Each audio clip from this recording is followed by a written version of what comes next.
Assalamualaikum warahmatullahi wabarakatuh. Jumpa lagi dengan video-video saya, konten-konten saya yang mengupas tentang kemanfaatan daun-daun herbal, daun-daun obat yang ada di sekeliling kita.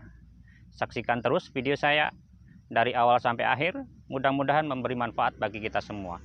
Baik, pada kesempatan kali ini masih saya mengupas tentang kemanfaatan daun herbal. Salah satunya ialah yang sudah di tangan saya, ini namanya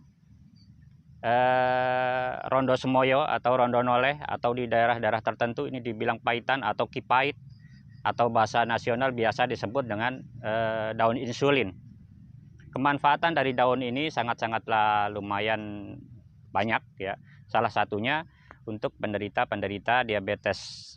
Yang kita tahu diabetes ini memiliki ciri-ciri yaitu dua tipe. Tipe pertama, biasanya si penderita ini karena memang kadar insulin dalam tubuhnya itu rendah. Yang kedua adalah tipe kedua ini biasanya bisa jadi dia memiliki berat badan yang obesitas, yang berlebihan, atau gaya hidup atau pola makan yang kurang baik. Tetapi dua jenis penyakit diabetes ini bisa kita terapkan dengan daun ini secara rutin. Jadi cukup ambil, petik 7 atau 8 lembar, rebus, ukurannya hanya dengan ukuran mendidih.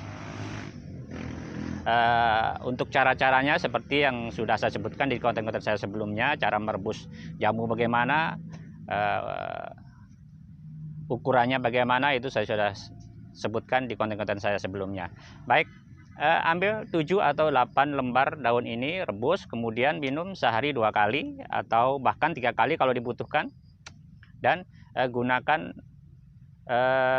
media pendamping yaitu seperti madu, terutama madu yang memang berkadar glukosa yang sangat rendah, seperti madu-madu dari Yaman atau madu dari Saudi. Itu mempunyai kadar glukosa sangat rendah dan baik sekali buat pengobatan, terutama buat kekebalan tubuh kita.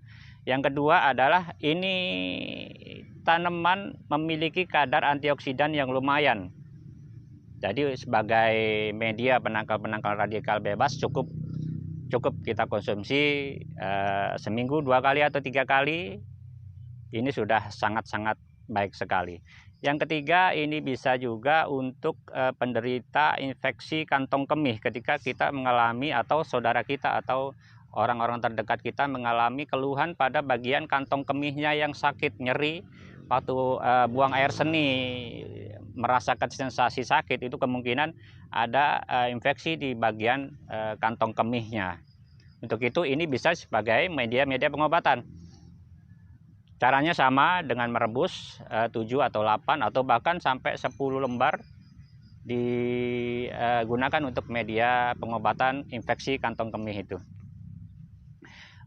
Dan juga ini sangat baik sekali untuk penderita yang bermasalah dengan organ hati seperti liver, seperti empedu yang kurang bagus, karena yang kita tahu empedu ini fungsinya untuk menampung racun-racun toksin yang ada di badan kita, sehingga ketika empedu ini sudah berlebihan menampung racun, maka hati kita cenderung bermasalah. Untuk itu dengan menggunakan daun ini sebagai media untuk terapi, media untuk rutinitas, sebagai teh, sebagai apa, ini sangat baik sekali.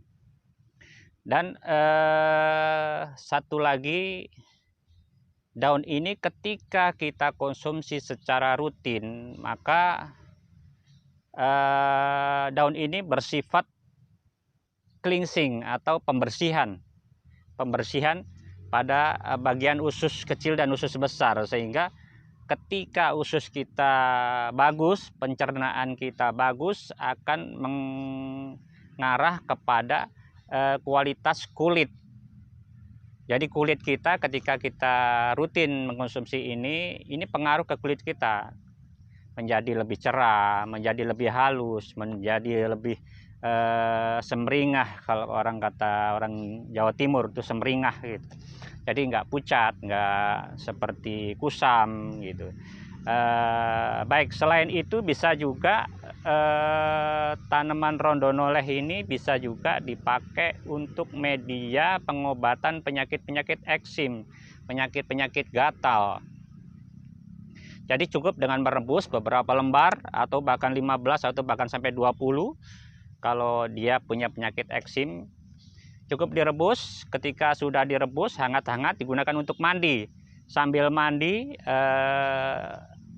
daun yang sudah direbus ini digosok-gosokkan pada bagian yang terkena eksim. Dan insya Allah untuk beberapa hari eksim itu akan mengering dan sembuh. Dan itulah kemanfaatan daripada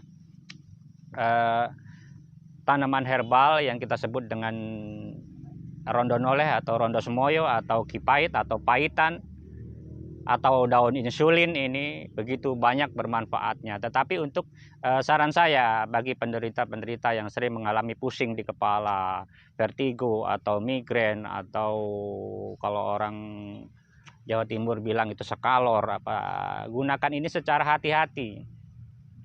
Jadi harus ada pendamping sehingga mengurangi rasa-rasa pahit ketika kita meminum ramuan ini. Baik, saksikan terus video-video saya. Mudah-mudahan ini menjadi manfaat buat kita semua. Barakallah. Wassalamualaikum warahmatullahi wabarakatuh.